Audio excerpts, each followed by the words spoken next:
Bueno, el día de hoy vamos a informar sobre la explotación minera en el país y vamos a dar respuesta a una información que nos pidieron acerca de la contaminación del río Sonora. Por eso está aquí María Luisa Albores González, que es la secretaria de Medio Ambiente y Recursos Naturales. Sí se acuerdan, ¿no?, que quedamos en informar sobre este tema. De modo que le damos la palabra a María Luisa. Ella va a hacer la exposición. Gracias, presidente. Buenos días, con su permiso, presidente. Pues quisiéramos informarles un poco del aspecto de minería en nuestro país y me voy a apoyar de las siguientes láminas. Adelante, por favor. Primero, platicarles un poquito de las dimensiones que tiene la minería en nuestro país. Este es un referente, estamos haciendo una contabilización del 2006 al 2018, donde la industria minera extrajo, y estoy hablando solo de dos minerales, oro y plata. En el caso de oro, más de 1.059 toneladas de oro, que equivale a casi 6 veces más a lo que se extrajo en la época de la colonia y conquista, en los 300 años. Y el caso de la plata, 48.626 toneladas de plata, que es más del 90% de lo que se extrajo en esos 300 años en la colonia, que eran 53.940. Decirles que tan solo en el año 2015 se tuvo una exportación de más de 123 toneladas de oro. Solo estoy hablando de un mineral. Durante el periodo neoliberal, alrededor del 75% de las concesiones mineras se otorgaron a empresas extranjeras. La siguiente, por favor. En la superficie que tiene nuestro país otorgada para concesiones mineras es el siguiente, se hace un sumatorio del acumulado y equivale a 117.6 millones de hectáreas. Comentarles que nuestro país, en territorio en suelo, superficie terrestre, tiene 200 millones de hectáreas, en el acumulado es más del 50%, 117.6. Y la superficie vigente en concesiones mineras actuales es de 21 millones de hectáreas. Si lo sumamos en superficie, es casi el estado de Chihuahua lo que está concesionado para minería. Se tienen diferentes proyectos, los cuales encontramos cuando ya llegamos a la administración: 503 en etapa de exploración, 96 en producción, 49 en etapa de desarrollo, 523 proyectos detenidos y en revisión y 6 operaciones mineras cerradas. El 11% del territorio del país está concesionado a actividades mineras hasta por 50 y 100 años, es los permisos que dan para estas concesiones, esos años. La siguiente, por favor. Este dato es muy importante. Minería en áreas naturales protegidas, en ANPs, son datos que nos da la Comisión Nacional de Áreas Naturales Protegidas. De 142 áreas naturales protegidas en superficie terrestre, 68 tienen concesiones mineras. Esto abarca 1.5 millones de hectáreas, que equivale al 7.7% del total de esa superficie protegida. ¿En dónde están estas áreas naturales protegidas que haya concesión para minería? Principalmente en los estados de Querétaro, Guanajuato, San Luis Potosí e Hidalgo. Aquí se ubican 16 proyectos con concesiones, Coahuila con 15, Baja California Sur y Norte con 13 concesiones. En total, 1.609 concesiones mineras que se traslapan en territorios de áreas naturales protegidas en diferentes categorías. Ahí podemos ver 75% con una categoría de áreas de protección de recursos naturales, 63% de reserva de biosfera, 45% de las áreas de protección de flora y fauna, 22% en santuarios y 15% en parques nacionales. Aquí, la siguiente, por favor. Este es un mapa y podemos ver los puntitos color vino donde están las concesiones vigentes. Adelante, por favor.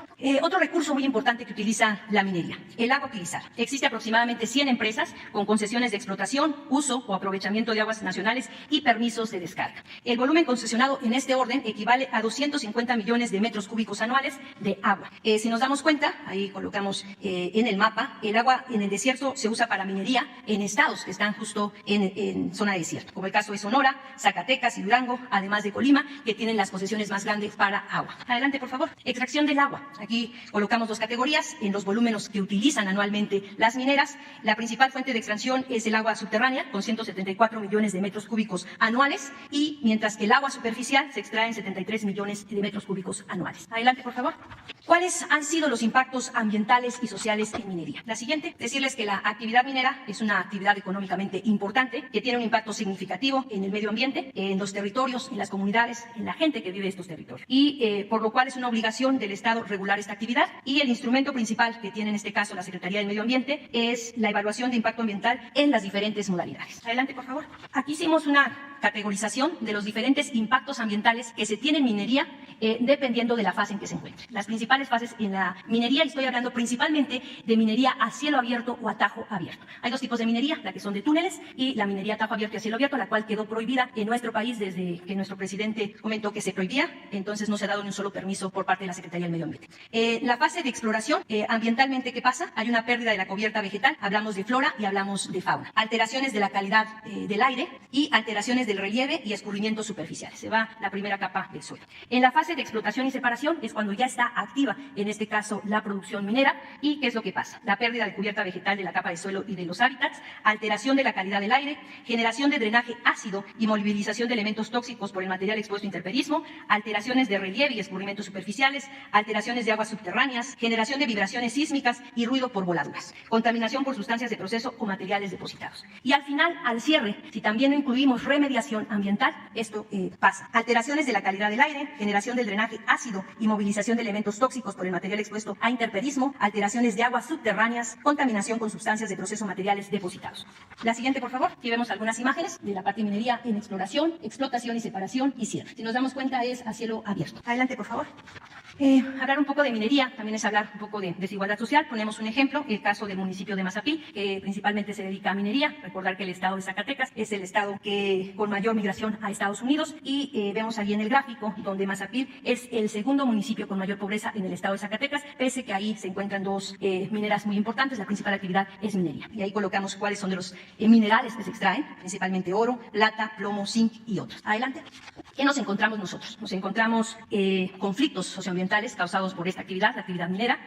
Decirles que anteriormente, con la complicidad de gobiernos, las empresas mineras han arrasado con ecosistemas y cuencas hidrológicas, contaminando regiones enteras. Cuando hablamos de contaminación ambiental, repercute directamente en la salud de los habitantes. Hay mineras que recurrían a métodos ilegales para establecerse y esto ha generado conflictos sociales por violación a los derechos, despojo de tierras y los recursos de las comunidades. Adelante. Platicarles un poquito de las presas de jale. Ya platicamos del recurso que ocupa la minería, ocupa agua, ¿no? Entonces, platicarles las presas de jales. Los jales son represas de agua con residuos provenientes de las actividades mineras y son conocidas como presas de jales. Estas presas tóxicas tienen un fuerte impacto ambiental y social. Decirles que en México se tiene un registro de 23 incidentes en 33 años por algún problema en las presas de jales. Decirles que la Semarnat, actualmente estamos trabajando también con la Secretaría de Economía, con CONAGUA y el Servicio Ecológico Mexicano, en la creación de un inventario. Esto no existía, ese inventario que les estoy platicando, que sea homologado para saber cuántas presas de jales hay en el país. Hasta el día de ayer en la noche, en el cierre de esta presentación, teníamos 466 presas de jale. ¿Qué significa? En los diferentes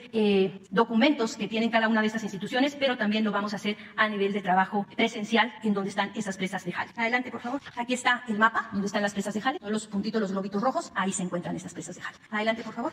Hablamos de las presas de jales, hablamos de la minería, ahora centrarnos en lo que se había preguntado en la conferencia, en una conferencia mañanera, Río Sonora. Adelante, por favor. Aquí ocurrió un desastre ecológico, platicar un poco en referencia del río Sonora. El 6 de agosto de 2014 ocurrió un derrame de sulfato de cobre acidulado en el río Bacanuchi, afluente del río Sonora, causado por una fuga en una válvula en un tanque de procesos de complejo minero Buenavista de Cobre. Entonces esta es parte del proceso y se rompe la válvula y ahí se escapa en este caso sulfato de cobre acidulado, el cual llega directamente a las afluentes del río. Años antes, decirles que la Semarnat había autorizado la construcción de las presas de jales que vimos en las láminas anteriores en dos cauces del río, en cauces del río Jaralito y Batamonte. Esto no se puede hacer. Se contaminaron 288.8 kilómetros del río Sonora, afectando económica, social y ambientalmente a más de 22,000 habitantes. ¿Qué impacto hubo en el ambiente y en la salud? Exposición crónica a metales en los suelos y aguas de comunidades del río Sonora, en Bacuachi, Arispe, Banamichi, Huepac de San Felipe de Jesús, Baviacora, Acochi y Ures. Presencia de metales pesados en agua, en frutas, en hortalizas, en lácteos, porque también se tienen ganado, y hasta la fecha, el día de hoy, cuando la gente llega de estas comunidades a querer vender productos lácteos o la carne, en el caso de vender ganado para carne, no les compran porque está contaminado del lugar donde proviene. Es un problema también económico para la población. La mitad de árboles endémicos de la región se murieron y eso fue al momento cuando pasó en este caso el derrame. 50.3% de árboles Prosopis velutina, vital para la ecología del desierto de Sonora, se secaron. Adelante, por favor. ¿Cuáles son las medidas que se tomaron en ese tiempo? En septiembre de 2014 se firma un convenio entre Profepa y empresas responsables para remediar, reparar, compensar los daños ambientales, materiales y de salud pública. ¿Qué se hizo? Crear un fideicomiso con 2,000 millones de pesos. En diciembre del 2016, Semarnat concluyó que los objetivos de los programas de remediación habían sido cumplidos, por lo que devolvieron alrededor de 800 millones de pesos del fideicomiso creado a la empresa. En enero del 2017, Profepa determina el cumplimiento de los fines de ese fideicomiso. Adelante, por favor. El 24 de agosto del 2017, la Suprema Corte de Justicia de la Nación atrae un amparo de los habitantes de las zonas afectadas. El 15 de enero del 2020, la Suprema Corte de Justicia de la Nación sentencia que se debe de emitir una nueva determinación respecto al cumplimiento de las medidas correctivas al derrame que considere lo siguiente: una reunión pública para informar a los afectados cómo se determinaron examinaron las medidas ambientales y para escuchar sus preocupaciones y sus sugerencias. Adelante, por favor. El 9 de septiembre del 2020, la Semarnat recibió la notificación de la Suprema Corte de Justicia de la Nación, por lo que resolvió conceder el amparo a las 36 personas que se ampararon. El 18 de septiembre se giraron instrucciones para atender a las personas afectadas a través de una reunión pública informativa de diálogo con la comunidad. Decirles que esa se estuvo retrasando por las cuestiones del semáforo que tenía Sonora, hasta que se va a llevar a cabo esta reunión pública el 22 y el 23 de mayo de este mes en el Museo Regional de Ures. Adelante, por favor. ¿Cuáles son las acciones que vamos a seguir por parte de Semarnat? Visitas cuatrimestrales de monitoreo a las actividades mineras, así como para hacer la revisión de la calidad del agua, reformular el comité técnico del fideicomiso para retomar los trabajos de remediación, atención a la salud y reactivación económica pendientes, a fin de concretar un proceso de efectiva justicia social y ambiental. Verificar y retomar el ejercicio de recursos devueltos a la empresa al determinar la conclusión de los trabajos de remediación. Y continuar las investigaciones derivadas de las denuncias en contra de varios servidores públicos por actos y por omisiones. Adelante. Este es nuestro objetivo ambiental. La siguiente, por favor. Buscamos que la minería que funcione en nuestro país contemple lo siguiente: que respete al medio ambiente, que consulte a las comunidades y respete su voluntad. No se lleva a cabo las consultas. Muy importante hacer las consultas, las cuales también estamos empujando. Que aporte los impuestos justos al aprovechar bienes que son de la nación y de todo el pueblo de México. Y decirles esto muy importante: durante la presente administración no se ha otorgado nuevas concesiones para minería. Y pues creo que es de lo más importante que se ha hecho por parte del gobierno federal. Gracias. Sí, sobre el tema. Tú fuiste el que preguntaste eso la vez pasada. Sí. Gracias, sí, Demián Duarte de Sonora, del Sonora Power de YouTube. Sí, en efecto, este tema lo he traído, bueno, recurrentemente, ¿no? Aquí a la mañanera, y bueno, pues se agradece, por supuesto, la atención de que finalmente se haya informado al respecto. Naturalmente que en Sonora este tema, que prácticamente está por cumplir 7 años en agosto próximo, pues es un expediente abierto y preocupa mucho a los habitantes de los 7 municipios el curso que han tomado las situaciones. Sorprende, por supuesto, esto que informa la secretaria Albores, de que se hayan regresado 800 millones de pesos a la compañía Grupo México, que es la responsable, cuando es evidente para los habitantes de la región que no se resolvieron absolutamente ninguno de los problemas que provocó este derrame. No fueron 40,000 metros cúbicos, válgame pues, de cobre acidulado, los que se derramaron sobre el cauce del río Sonora, y esto trajo un enorme impacto en la salud de los habitantes. Había un compromiso de establecer una clínica especializada en Ures, nunca se estableció. Se hizo el compromiso de poner plantas potabilizadoras en toda la región, de impacto tampoco se hizo, y una serie de consideraciones. A mí me gustaría, por supuesto, y vamos a seguir muy atentamente la reunión que va a encabezar la secretaria en Ures, bueno, conocer los alcances de estas medidas de remediación que se van a tomar, sobre todo porque evidentemente lo que dice la secretaria es correcta. La economía de 7 municipios de Sonora resultó muy dañada, la gente no le quiere comprar sus productos, y evidentemente es un asunto que va mucho más allá de lo que es el simple derrame, es decir, el impacto ambiental, el impacto en la salud, el impacto social y el impacto económico son muy fuertes. Entonces, no sé si puede ir más a profundidad la secretaria, o si usted, señor presidente, puede hacer un compromiso con los habitantes de la región de que estas medidas van a ir en serio y van a ir a fondo. Le tengo otra pregunta al respecto. Bueno, se puede resumir con lo que informó María Luisa Albores, secretaria de Medio Ambiente, que es un expediente abierto y que ya en unos días más se va a llevar a cabo esta reunión en Ures para reiniciar, como lo ordena la Suprema Corte, con toda la investigación y lo más importante, que se tomen medidas para remediar los daños que se causaron. Entonces, eso es lo que le puedo decir a la gente de Sonora que fue afectada por este derrame. Entonces, vamos hacia adelante. Ya María Luisa tiene este encargo y vamos a estar informando periódicamente. Muchas gracias. Respecto al sector minero, usted sabe, señor presidente, Sonora pues es el estado de más impacto en la minería a nivel nacional, y nosotros tenemos, bueno, la ventaja, pero también el problema, ¿no? Presente en el estado de una muy fuerte minería. En los últimos años hemos tenido el asunto del litio como un tema central, porque hay un debate respecto a los yacimientos que existen en mi estado, quién los va a explotar, cómo se van a explotar. Hay una concesión que reúne alrededor de 6 yacimientos de litio en la región de Cucurpe. Este yacimiento lo ha estado desarrollando una compañía que se llama Bacanora Minerals. Incluso ellos ya tienen en calendario iniciar con producción a partir del próximo año para lograr extraer 17,500 toneladas de este mineral que tiene utilización, como usted sabe, en la industria automotriz, en la industria también de los electrónicos para las baterías. El asunto es que la propiedad de esta mina pues es un debate que ha profundizado, y en las últimas semanas una compañía de capital chino que se llama Ganfeng Lithium decidió en una oferta hostil que se hace en los mercados financieros adquirir la totalidad de los derechos que tienen que ver con la extracción de litio en Sonora. Están invirtiendo una cosa así como 5,500 millones de pesos para comprar la mina. La única limitante que tienen es precisamente los órganos reguladores que tiene el gobierno de México al respecto. Y bueno, esto forma parte de un debate importante porque hay una iniciativa en el Senado que habla de la necesidad de nacionalizar el litio. Yo quiero pedir su opinión al respecto, es decir, ¿qué va a pasar con el litio de Sonora? Se había dicho de parte de la secretaria Tatiana Cloutier que no existía ninguna operación. Bueno, está demostrado que Bacanora Mineral está avanzando en el proyecto y que para el año que viene, 2023, esto pues ya sería una realidad. Sí, muchas gracias. Sí, acerca del litio, vamos a tener ya un diagnóstico y una propuesta pronto.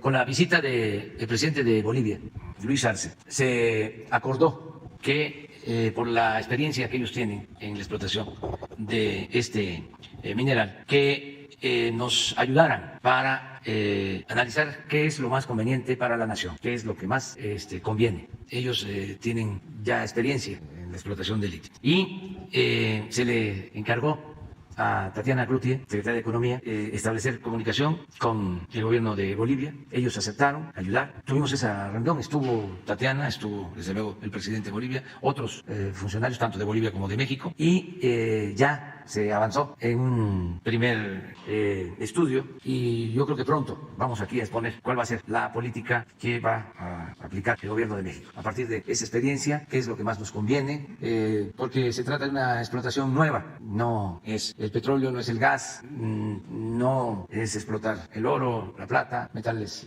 preciosos, no, es algo nuevo, de mucho valor, de mucha utilidad por el desarrollo tecnológico en el mundo. Sin embargo, estamos ya definiendo una política sobre esto y se va a exponer en su momento. Buenos días, señor presidente. Buenos días, secretaria. Diego Elías Cedillo, de Tabasco Hoy, Campeche Hoy, Quintana Roo y Diario Basta en la Ciudad de México.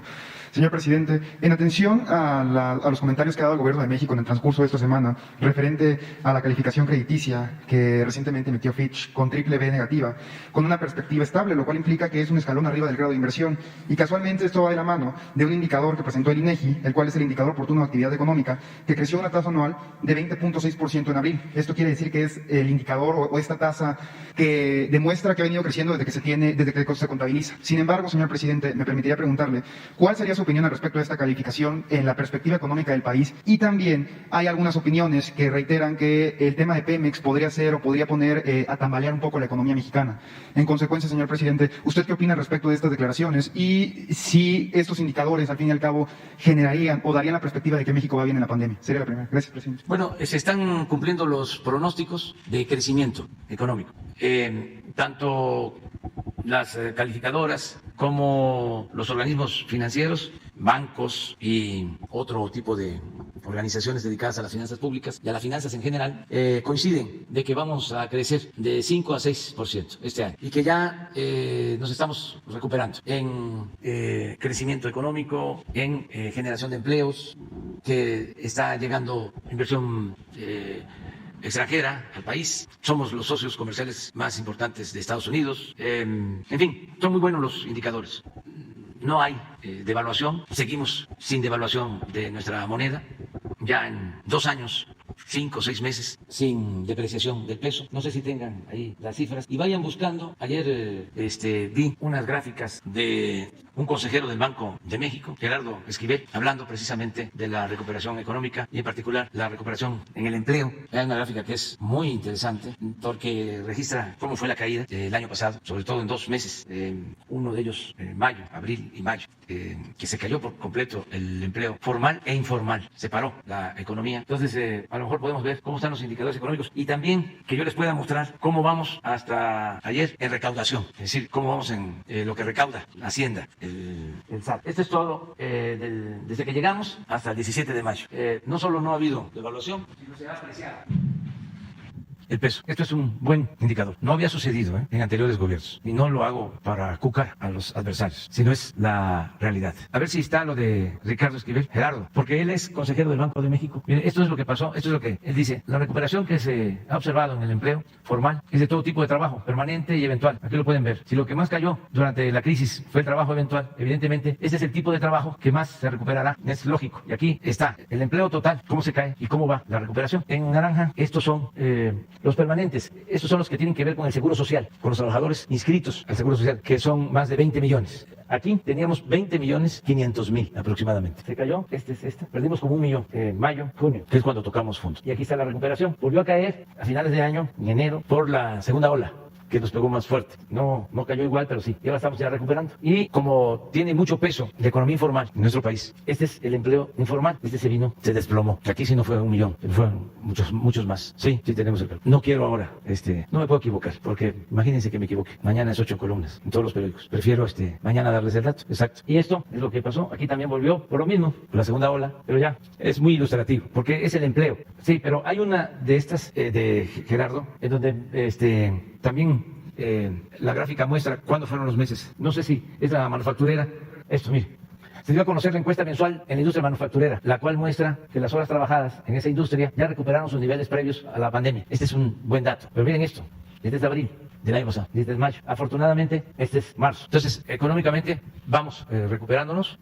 La calificación también es favorable y quiero mostrarles cómo vamos en la recaudación hasta el 17. Miren. Muchas gracias a todos los contribuyentes de México. Muchas gracias, porque eso es lo que nos permite atender las necesidades del pueblo, de todos los mexicanos. Esto es lo que nos permite expresar nuestra solidaridad, nuestro humanismo, el ayudar a la gente más humilde, porque todos contribuimos. El presupuesto se integra de la participación de todos, porque hasta la gente más humilde, cuando compra una mercancía, contribuye, tiene que pagar el IVA. Entonces, en el periodo enero a mayo, al 17, tenemos una recaudación de 1.813.241 millones de pesos. 1.813.000. El mismo periodo del año pasado fue 1.603.000. Estamos hablando de más de 200.000 millones. En términos cuantitativos, el incremento real es del 8.2%. Y en lo que tiene que ver con impuestos, ingresos tributarios, de 1.327.000 pasamos a 1.508.000. Aquí más de 150.000 millones de pesos. 8.8 en términos reales. Estamos por encima de lo que se estimó recaudar en la ley de ingresos. Y aquí está, por ejemplo, el impuesto sobre la renta, 7.4. El IVA, 16.7. Eso tiene que ver con el crecimiento económico, porque es más consumo. Entonces vamos bien. Por lo de tu pregunta. En el caso de Pemex, lo mismo, hay una recuperación en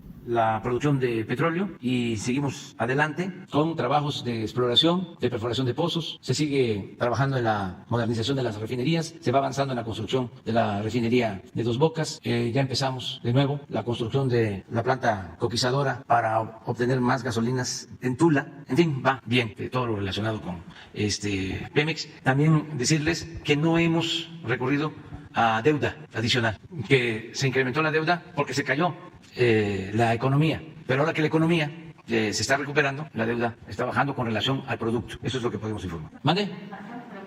Sí, eso es lo único que tenemos que cuidar, la inflación. Eso es lo único, porque se está calentando la economía, o sea, está creciendo y tenemos que cuidar que no haya inflación, porque se daña mucho a la población cuando hay inflación. Tengo la confianza de que en esta materia pues actúa el Banco de México. Les diría que esa es la función principal del Banco de México, controlar la inflación. Entonces ellos han llevado a cabo una política adecuada en cuanto a control de tasas de interés. Venían bajando las tasas de interés. Ahora, previendo que pueda haber un incremento en inflación, ya no se bajó la tasa de interés. Entonces, están actuando bien y tenemos confianza de que vamos a seguir manteniendo equilibrios macroeconómicos y al mismo tiempo impulsando el desarrollo y el bienestar del pueblo. Presidente, una de las preocupaciones, aunado a lo que comentaba Sara, una de las preocupaciones más importantes que tienen la gente crítica al gobierno es la autonomía del Banco de México. Aprovechando esta coyuntura, ¿usted garantizaría que esta autonomía se va a respetar en todo su gobierno? Siempre lo hemos respetado. Es que nuestros adversarios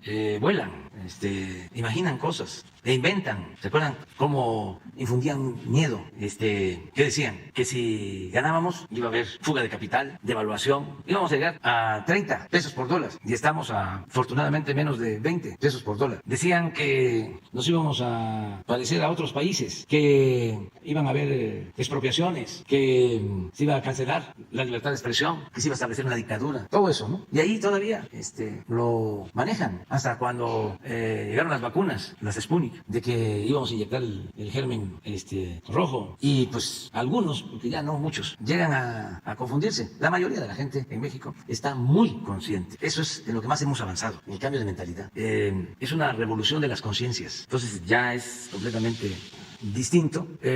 Sobre la autonomía del Banco de México se ha garantizado. Tan es así que ni siquiera he comentado que no nos dieron remanentes. Ahora que pasó la crisis de inestabilidad cambiaria, ¿se acuerdan que se fue el dólar a 25 pesos? Entonces, cuando sucede eso, el Banco de México compensa. Ya se habían hecho cuentas de que íbamos a recibir un remanente. No, pues yo soy precavido, hasta no ver cómo se dan las cosas, ¿no? Entonces, pero se hacían cuentas. Resultó de que sí hay ganancias, creció el volumen de reservas. Tenemos una reserva de más de 190,000 millones de dólares. Ha crecido mucho la reserva y al final no hubo remanentes. Tendrían ellos que explicar, pero esto es en términos muy respetuosos y fraternos, por qué en otros sexenios sí habían remanentes, o sea, en las administraciones pasadas, y ahora no. Pero no estamos demandándoles nada ni cuestionándolos. Nada más que tengo que decirlo, porque aquí se habló de que podía la hacienda pública tener un ingreso adicional. No fue así, no tenemos problema porque miren cómo está la recaudación y además porque tomamos medidas que nos funcionaron. Ya una vez que termine de pasar por completo la crisis en lo económico, vamos a recapitular, vamos a hacer un análisis de cómo funcionó nuestra fórmula, de no endeudarnos, de ayudar abajo, volver a agradecer a los migrantes que nos apoyaron mucho, nos siguen apoyando y también poner de manifiesto la importancia que tiene en no permitir la corrupción y gobernar con austeridad. Imagínense lo que nos ahorramos por cancelar fideicomisos que manejaban recursos de manera discrecional. Nos ahorramos como 75,000 millones de pesos en los momentos más difíciles. Entonces ya salimos, ya estamos saliendo. De todas maneras, no vamos a confiarnos, vamos a seguir manejando con mucha responsabilidad las finanzas públicas, pero sí tenemos finanzas públicas sanas y esto lo registran los organismos financieros internacionales y los inversionistas que le saben dónde hay riesgo, dónde no, dónde están seguras las inversiones. Entonces, en nuestro país hay condiciones muy favorables para la inversión. Presidente, de manera de segunda pregunta, recapitulando un poco esto que usted comentaba del concepto que implica su gobierno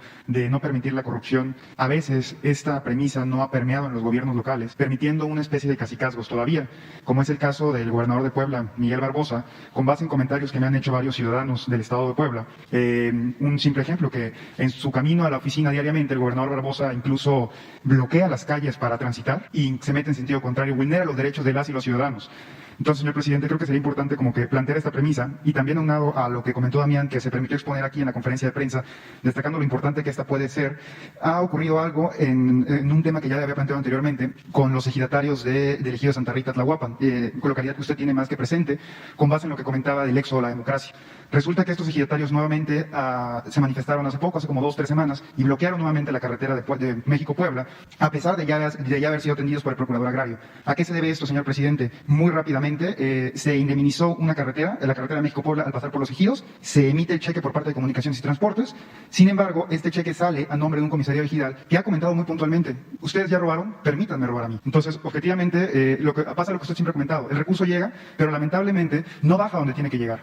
Y bajo esta misma premisa del gobernador de Puebla, este despotismo que tienen, los ejidatarios me invitaron a acompañarlos para constatar el despotismo del gobernador. Al acudir a su oficina y el gobernador diga: ustedes son campesinos, no los voy a recibir, que los atienda otras personas. A pesar de haberlo expresado aquí en esta conferencia de prensa, sí es beligerante, o sea, uno se siente mal de ver cómo las autoridades son sordas a las demandas de gente humilde, a las demandas que solo exigen justicia, señor presidente. Entonces, si me lo permite, me gustaría saber su opinión al respecto del tema y si fuese posible que el gobierno de Puebla atendiese directamente esta causa, pero no con las personas que lo han venido atendiendo, que claramente no han sido capaces de solucionar esta condición, sino que pudiesen ser atendidos por el gobernador de Puebla en algún momento dado, respetando la autonomía de los estados. Si usted pudiese instar a un funcionario para que tuviese este acceso directo con los campesinos, que en su momento usted tuvo trato. Muchas gracias, presidente. Sí, vamos a intervenir. Yo quiero comentarles que le tengo confianza al gobernador de Puebla. Él es de origen campesino, viene de un pueblo cercano a Tehuacán, ahí nació y viene de abajo. Entonces le tengo confianza y estoy seguro que va a atender a los campesinos. De todas maneras, nosotros vamos a intervenir y pues no se me va a olvidar Santa Rita. Ya les expliqué, ahí me quedé a dormir cuando el éxodo por la democracia y caminé de Santa Rita con lluvia hasta cerca de Chalco.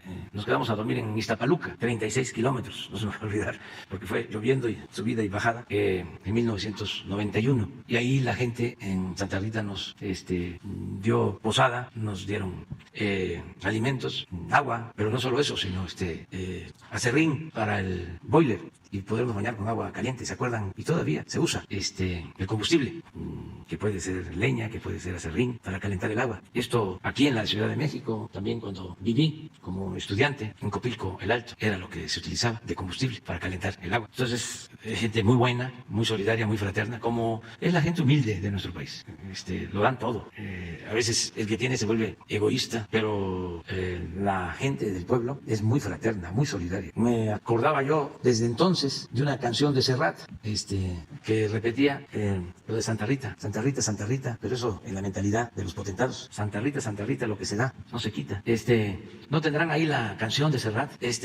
se llama Escuche el Señor. Disculpe, señor. ¿Quién fue el que dijo? Para los jóvenes, es que no vamos a estar aquí solo contestando preguntas, ¿no? O sea, tenemos que hacer labor también. Pónganla.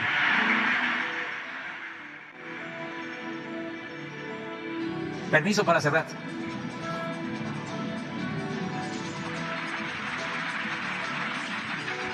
Disculpe el señor, si le interrumpo, pero en el recibidor hay un par de pobres que preguntan insistentemente por usted. No piden limosna, no, ni venden alfombras de lana, tampoco elefantes de balón. Son pobres que no tienen nada de nada. No entendí muy bien, sin nada que vender o nada que perder, pero por lo que parece, tiene usted alguna cosa que les pertenece. Quieren que les diga que el señor salió, que vuelvan mañana en horas de visita. O mejor les digo como el señor dice: Santa Rita, Rita, Rita, lo que se da no se quita.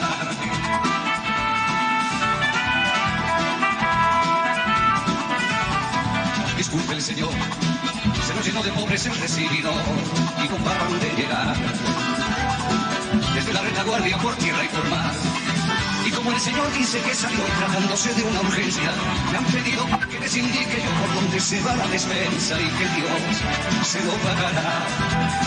Me da las llaves o los hechos, usted verá que mientras estamos hablando, llegan más y más pobres y siguen llegando.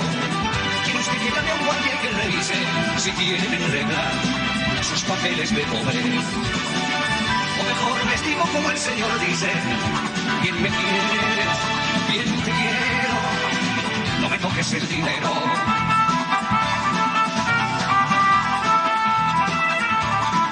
Disculpe el señor, pero este asunto va de mal en peor. Llegan a millones y curiosamente vienen todos hacia aquí. Trate de contenerles, pero ya ven, cantado con su paradero. Estos son los pobres de los que le hablé, que dejo con los caballeros. Y entiéndase usted, si no mando otra cosa me retiraré. Si me necesita llave, que Dios le inspire o que Dios le ampare. Esos no se han enterado, que Carlos Marx está muerto y enterrado.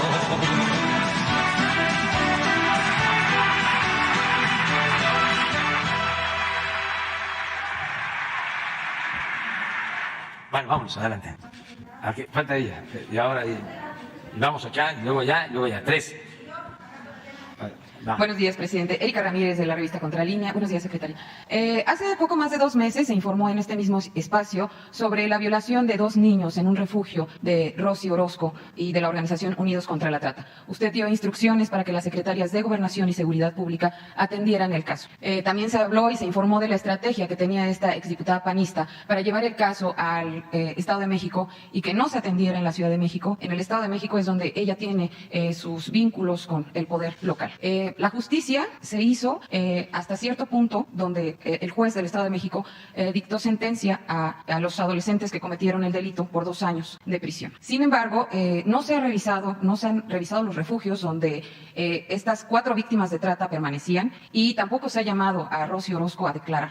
Es una situación muy grave. Imagine que uno de los niños dice que prefiere estar recluido a regresar al refugio. ¿Qué podría comentarnos al respecto? Bueno, que vamos a insistir, vamos a pedirle a Rosa Isela Rodríguez que nos informe puntualmente sobre esto y vamos a responder lo más pronto posible a tu petición y a tu denuncia. Y bueno, en otro tema, el 6 de mayo pasado se envió una nota diplomática al gobierno de Estados Unidos por el financiamiento de 25.7 millones de pesos a la organización Mexicanos contra la Corrupción que encabeza o que lidera Claudio X González. ¿Qué le ha comentado la Secretaría de Relaciones Exteriores al respecto y qué trato se le está dando? Bueno, ya se presentó una nota diplomática. Ya todos sabemos que fue muy desagradable, vergonzoso diría, que se mostraran aquí facturas a partir de la denuncia que ustedes hicieron, en donde organizaciones opositoras, organizaciones políticas, opositoras a nuestro gobierno, yo diría al proceso de transformación que se está llevando a cabo en México, estén financiadas por el gobierno de Estados Unidos. Es una clara muestra de injerencismo, de intervención del gobierno de Estados Unidos en asuntos que solo competen a los mexicanos. Por eso fue la nota diplomática. Está aprobado fueron $2.500.000 que se tienen de facturas. ¿Tienes las facturas? Es que la vez pasada nada más fue una, pero ¿por qué no las pasas todas? 34 facturas. Además, en todas, que no solo van a este grupo, van a otros grupos que también han hecho política en contra de nosotros. Esto es violatorio de la Constitución. No se puede recibir dinero del extranjero para hacer labores políticas en México. Se supone que estas agencias estadounidenses apoyan a integrantes de la llamada sociedad civil, pero lo cierto es que eso es una simulación, es un disfraz, son organizaciones políticas. Esta es la de Mexicanos a favor de la corrupción. Pero ¿dónde está lo de...? Sí, esto es lo demás. Esto además es una burla, que así, de manera abierta, embajada de Estados Unidos. Es como si la embajada de México en Estados Unidos le entregara dinero a opositores al gobierno de Estados Unidos. A ver, pero pásalas todas. Aquí están las cantidades, pero de 1.938.000, 1.203.000, 649.000, 828.000, 762.000, 850. A ver, párate nada más para quién es eso. Todo, sí. Son $2.500.000, que serían como 50, 60 millones de pesos aproximados. Pero esto ya se está viendo. Hay el compromiso del gobierno de Estados Unidos de hacer una revisión. Yo creo que se están tardando, lo digo de manera respetuosa. Ya no deberían de estar entregando dinero, porque todavía están recibiendo dinero estas organizaciones, esta organización en particular, hasta junio. O sea, y este dinero lo están usando en campaña en contra de nosotros. Nada más que pedir que el INE investigue, pues es pecar de ingenuidad, ¿no? No hay denuncia en la Fiscalía. En Estados Unidos, pero aquí sí, porque todos ellos están en la campaña en contra de nosotros. Deberían de hacerlo los partidos afectados, porque Claudio, los consejeros... Dice que se están tardando. ¿Habrá un nuevo pronunciamiento? ¿Cuánto tiempo? Ojalá y ya, a partir de esta semana, cancelen ya esos apoyos, porque siguen haciendo campaña. Ayer o antier, estaba yo viendo en las redes sociales, se unieron dos partidos en Sonora para afectar a otro partido y otro candidato. Y miren, a ver si no está Claudio X González, su Twitter, lo que puso, que no digan que no están metidos. Pues. Y en el caso del INE, en el caso del tribunal, pues no están actuando bien. Tienen enojos porque antes ellos ayudaban de manera abierta a los intelectuales orgánicos del conservadurismo, a los dos jefes de la intelectualidad. No, bueno, pongan esa, pero hay otra donde... Ahí está. Pero hay otra donde lo celebra diciendo de que eso es lo que más conviene para afectarnos a nosotros. No, por eso está muy bien que me lo estén preguntando, porque todavía están recibiendo dinero. Ya deberían de cancelarlo con urgencia, porque además estamos en campaña. ¿Y qué hace el INE? ¿Qué hace el tribunal? Nada, ya. Sí, pero ya que andamos en este terreno, a ver, termina, porque les voy a dar otra información. Porque vamos a transparentar todo. La vida pública es cada vez más pública. Los del Universal tienen aquí a la salida del Palacio un fotógrafo. Entonces, como salgo a veces a caminar, porque tengo que estar en forma, para poder batear arriba de 300, se dan cuenta si se respeta el semáforo o no. Entonces, hacen muy bien. La vez pasada le reclamé fraternamente al compañero chofer. Digo, ¿qué pasó? Porque yo no me di cuenta. Siempre salgo y voy viendo cosas, aprovechando. Y no me di cuenta. Me dijo, no, es que sí estaba en rojo, pero la compañera de tránsito nos dijo que pasáramos. Sin embargo, tomaron la nota y fue todo un día de cuestionamiento, ¿no? De que en el Jetta nos habíamos pasado el alto. Nosotros no estamos acostumbrados a eso. Yo respeto los altos. No se cierran las calles, no van guardaespaldas. Voy como cualquier otra persona por la calle. Entonces, pero qué bien de que estemos todos atentos y que haya escrutinio, que se revise la vida pública. Lo privado es otra cosa. Y también no meterse con la familia. Porque qué culpa tienen los hijos de lo que hacemos los padres. Y más si son menores. O cualquier otro familiar. Pero nosotros sí. Entonces ahora que termine voy a dar a conocer una información que tiene que ver con eso, con la transparencia. Y bueno, justamente en aras de la transparencia, presidente, tenemos información de que el actual director de Senagas, Abraham Alipi, viajó a Miami el año pasado, cuando todavía era funcionario de Petróleos Mexicanos, invitado por empresarios contratistas de la empresa petrolera en un vuelo privado para presenciar el partido del Super Bowl. En Contralínea publicamos algunos detalles como el plan de vuelo y que se realizó en un jet Cessna. La pregunta es si se van a permitir continuar con este tipo de acciones. No se permite eso. En este caso ya se hizo una investigación, se comprobó de que sí fue a Miami, pero que fue invitado, él no pagó el viaje y se consideró que no tiene ningún delito. Pero fueron contratistas de la petrolera, ¿no hay algún conflicto de interés? No hay contratos de por medio. Se hizo la investigación a fondo sobre eso en particular. Estuvimos atentos y estamos atentos a todo y cuidando de que no haya corrupción. Para la secretaria, me gustaría preguntarle sobre los conflictos sociales que ha dejado la minería. Secretaria, se habla de que las mineras actuaron ilegalmente y llegaron a algunas comunidades a imponerse prácticamente, pero también miles de concesiones mineras fueron otorgadas, particularmente durante el gobierno de Felipe Calderón, en territorios de manera legal por parte de la Secretaría de Economía. ¿Qué se está haciendo al respecto y cómo se están atendiendo los conflictos socioambientales prioritarios por esta actividad? Ha habido incluso asesinatos, solo por mencionar dos, el de Mariano Abarca en Chicomucelo, Chiapas, y de Bernardo Vázquez en Oaxaca. Bueno, comentar que estamos haciendo una revisión y afortunadamente nuestro presidente, que va a giras a lo largo y ancho del país, cuando existe algún conflicto socioambiental, la gente le tiene confianza. En este sentido, casos de Oaxaca, de minerías de Oaxaca, ya hemos estado directamente con la gente. Cuando presento yo este diagnóstico de las presas de Jales, es algo que no se tenía y es algo que es muy importante que la Secretaría del Medio Ambiente tenga un diagnóstico certero de cómo están esas presas de Jale. Y tenemos el diagnóstico, podemos decir, como de primera mano administrativo, que es el mapa que presentamos, pero sí planteamos hacer una revisión muy seria, ir y presentarnos físicamente para hacer una revisión de en qué condiciones están esas presas de Jale. Se tienen diferentes conflictos socioambientales, hay un área justo en la Secretaría del Medio Ambiente que estamos a la escucha. Ya hemos estado actuando en algunos lugares en Oaxaca, en Chiapas, obviamente en Sonora, pero no es algo que tenga una solución con una vara mágica, sino que es una cuestión de escucha, pero lo estamos haciendo. Entonces, en algún momento vamos a poder tener también un diagnóstico, un mapa de los diferentes conflictos socioambientales que se van presentando. Sobre eso, yo quiero, porque si no, no nos damos cuenta de cómo sí han cambiado las cosas. María Luisa hizo una exposición y se dio a conocer una lámina que quiero que se repita ahora, porque quiero subrayarlo.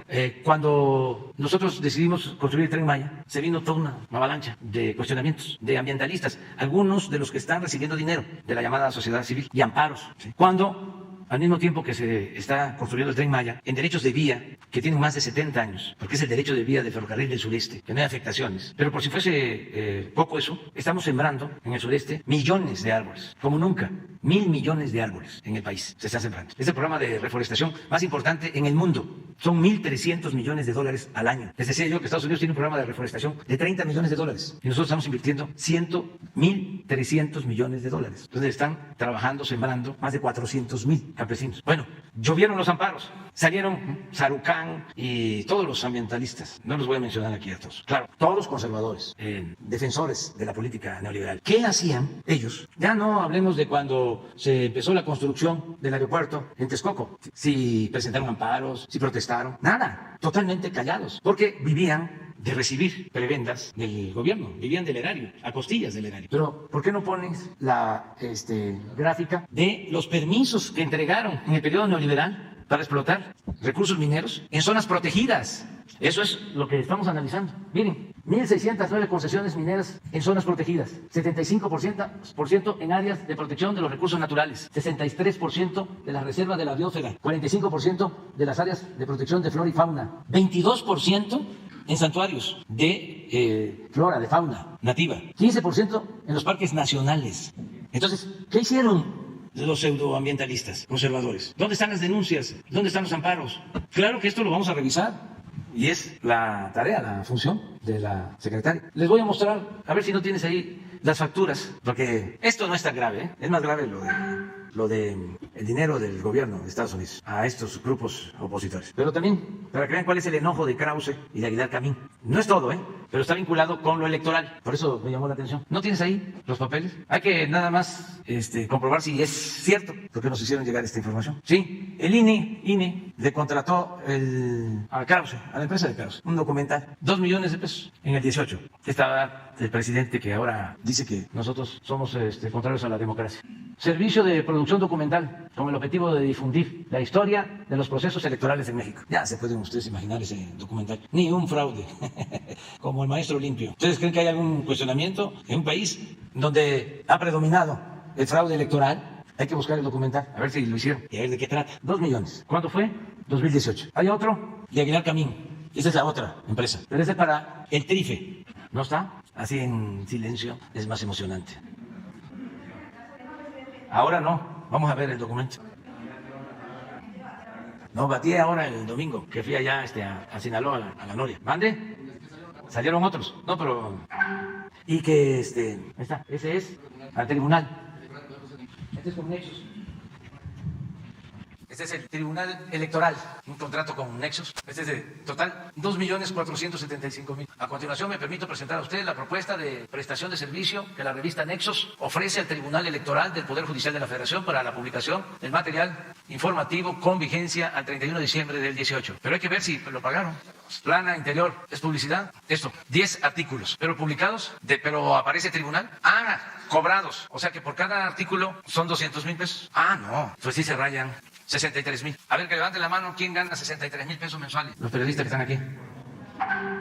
Bueno, sí, pero para mañana, porque ya es la hora del... Bueno, vamos a ver el enlace. Bajo palabra mañana, los dos. Sí, ustedes dos empezamos. Vamos al aeropuerto. Están llegando vacunas. Adelante, Marcelo. Señor presidente, buen día. Saludo a todo el auditorio. El día de hoy es un día especial porque llegan 585,000 dosis de Pfizer. Vienen ya de Estados Unidos, anteriormente venían de Bélgica. Y con ese arribo que estamos por tener ahorita, el día de hoy rebasamos 30 millones de dosis de vacunas, cual fue su instrucción, señor presidente. Llegamos a 30.252.595 dosis. Y si me permite comentar muy breve, que desde la primera vez que estuvimos aquí, el 23 de diciembre, han transcurrido 147 días para llegar a este número que acabo de decir, de poquito más de 30 millones de dosis. Y en los próximos 12 días, merced a que ya entra en México en producción la planta de AstraZeneca, Leomont, y otros acuerdos que tenemos, en los próximos 12 días van a llegar 10 millones de vacunas, con lo cual vamos a rebasar para el día 1 de junio 40 millones de dosis para que el plan de vacunación pueda ir en el ritmo que usted ha marcado. Entonces, resumen, hoy rebasamos 30 millones y para el 1 de junio rebasamos 40 millones. Muy bien, Marcel. Es muy importante informar sobre estos envíos porque, en efecto, no se pensaba que se iba a contar con la vacuna, con el número de dosis que se tienen ya en nuestro país y las que van a llegar. Decían que nos íbamos a tardar muchísimo para vacunar a todos los mexicanos. Hay hasta testimonios en la prensa, se burlaban de que íbamos a terminar de vacunar hasta el 2025, 2026. Ya no vamos a seguir hablando de eso. Lo importante es que por toda la labor que se ha hecho, de manera muy especial por la Secretaría de Relaciones Exteriores, tenemos ya vacunas y sí podemos reiterar el compromiso de que a finales de octubre van a estar vacunados aún con una dosis todos los mexicanos mayores de 18 años. Ese es el compromiso que estamos haciendo. Estamos hablando de cerca de 80 millones de vacunados. Para entonces, quiero informar que ya se terminó de vacunar a todos los que trabajaron y siguen trabajando en hospitales COVID, todos los trabajadores de la salud.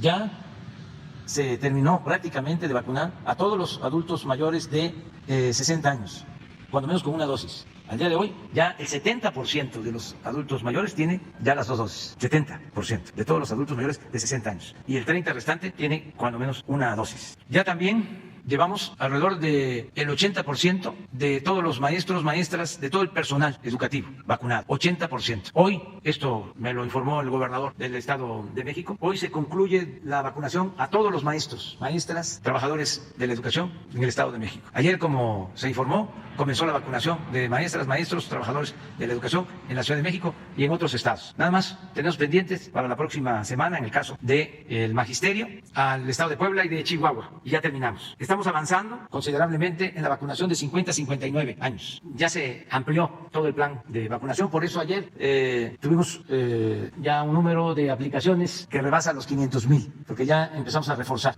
todo el plan de vacunación con la idea de aprovechar de que está bajando el contagio, aprovechar a vacunar, a proteger al mayor número de personas. Entonces, esta información de que para finales del mes vamos a tener 40 millones de dosis es muy buena y vamos a continuar con este propósito de proteger a la población. Y muchas gracias, Marcelo, en nuestro reconocimiento a toda la labor de la Secretaría de Relaciones Exteriores. Muchas gracias. Gracias, señor presidente. Y si usted me lo permite, agradecer a los países que nos han apoyado, que usted habló incluso con los jefes de Estado, como son Estados Unidos, China, India, la Unión Europea, Argentina, Corea del Sur y otros países. Muchas gracias, señor presidente. Gracias. Vamos a desayunar ya.